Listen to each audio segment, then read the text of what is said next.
Mariing kinondena ng grupong Conservative Bangsamoro ang umano'y mapanira at mapanlait na biro ng komedyanteng si Tekla laban sa Moro Islamic Liberation Front o MILF na kumalat sa social media. Ayon sa grupo, ang naturang pahayag ay hindi lamang bastos kundi isang malinaw na pagyurak ng dignidad, pagkakakilanlan at makasaysayang pagkikibaka ng Bangsamoro people. Sa inilabas na opisyal na pahayag, sinabi ng Conservative Bangsamoro na lubha silang nababahala sa mga salitang binitawan ni Tekla at sinabing ang mga MILF ay kalaban ng lipunan at ginamit ang mga armadong grupo bilang paksa ng biro. Anila, ang ganitong klaseng pananalita ay nakakababa sa dignidad ng isang organisasyong kinikilala ang mahalagang papel sa pagsusulong ng kapayapaan sa Mindanao. Sinabi nila na bilang kinatawan ng Bangsamoro, ang MILF ay dumaan sa tahimik at mapayapang proseso mula armadong pagkikibaka tungo sa demokratikong paraan. Ito ay nagresulta ng pagbuo ng Comprehensive Agreement on the Bangsamoro OCAB at sa pagtatag ng Bangsamoro Autonomous Region in Muslim Mindanao o BARMM sa ilalim ng Bangsamoro Organic Law o BOL. Ang ginawa ni Tekla ay pagmamaliit sa sakripisyong alay ng Bangsamoro upang makamit ang kapayapaan, dignidad at katarungan sa rehiyon. Hinamon nila si Tekla na maglabas ng public apology. Talagang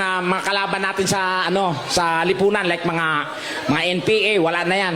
Bakla lang solusyon diyan eh. Ha? Ilang presidente nang dumaan, hindi masugpo-sugpo yung mga MILF na yan. Bakit? Hindi nila naisip, bakla lang solusyon diyan. Talaga? Oo, bagsakan mo ng isang batalyong bakla sa bundok yan, ewan ko kung di bababa yan mga yan.